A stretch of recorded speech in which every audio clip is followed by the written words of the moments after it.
हरे भरे पेड़ों से घिरा एक छोटा सा गांव था, जिसके बीचों बीच बहती थी एक कलकल करती निर्मल नदी। नदी का पानी इतना साफ था कि उसमें तैरती मछलियां भी दिख जाती थीं। उसी नदी के किनारे एक टूटी फूटी झोपड़ी में एक गरीब परिवार रहता था, रामू, उसकी पत्नी गौरी और उनका छोटा बेटा चिंटू। रामू मेहनती किसान था, लेकिन उसके पास अपनी जमीन नहीं थी। गांव के अमीर जमींदारों के खेतों में काम करके ही वो अपने परिवार का पेट पालता था। उसकी झोपड़ी के सामने एक छोटा सा आंगन था, जहां गौरी 2-3 मुर्गियां पालती थी और चिंटू मिट्टी के खिलौनों से खेला करता था। गरीब होने के बावजूद परिवार खुश रहता था। वे सुबह नदी से पानी भरते, किनारे बैठकर हंसी मजाक करते और रात को चूल्हे के पास बैठकर साधारण भोजन खाते। लेकिन रामू के मन में हमेशा एक चिंता रहती, मेरे बेटे का भविष्य क्या होगा? क्या वह भी मेरी तरह मजदूर बनेगा या उससे आगे बढ़ पाएगा?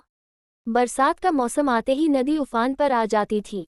कभी कभी पानी इतना बढ़ जाता कि उनकी झोपड़ी तक पहुंच जाता। ऐसे समय में रामू और गौरी अपने बच्चे को उठाकर पेड़ों पर चढ़ जाते और जान बचाते। एक दिन गांव में खबर फैली कि राजा के दरबार में गरीब किसानों के लिए मदद की घोषणा होने वाली है। सुना था कि राजा बहुत दयालु है और जो सच में मेहनती होते हैं उन्हें वह जमीन और अनाज देते हैं। रामू के मन में उम्मीद की किरण जागी। उसने सोचा, अगर मैं राजा से मिल पाया और अपनी परेशानी कह पाया तो शायद मेरे परिवार की किस्मत बदल जाए।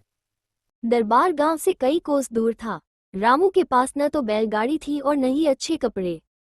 लेकिन गौरी ने अपने पुराने कपड़े धोकर उन्हें साफ सुथरा बनाया और चिंटू को साथ लेकर तीनों पैदल ही दरबार की ओर निकल पड़े।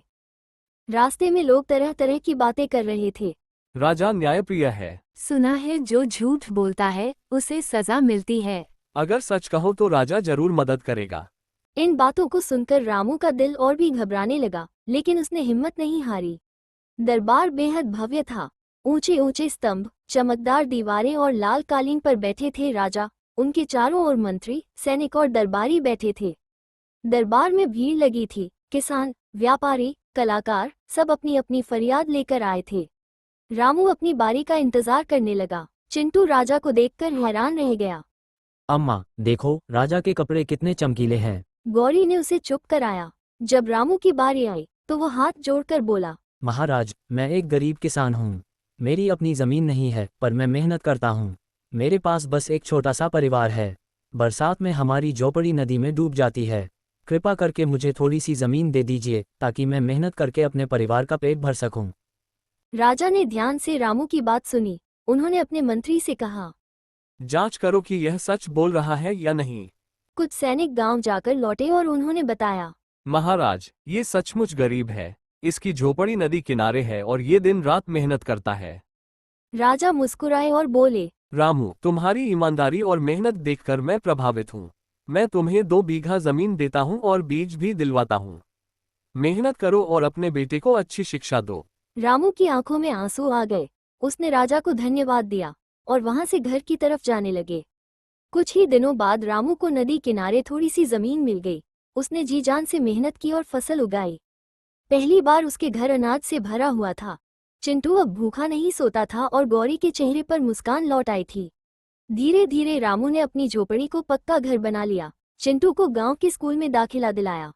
अब चिंटू पढ़ाई में अच्छा करने लगा और सपने देखने लगा कि वो बड़ा होकर गांव का डॉक्टर बनेगा, ताकि गरीबों का इलाज कर सके। इस कहानी से यही सीख मिलती है कि मेहनत और ईमानदारी कभी व्यर्थ नहीं जाती। राजा जैसे बड़े लोग भी उन्हीं की मदद करते हैं जो सच्चाई से मेहनत करते हैं।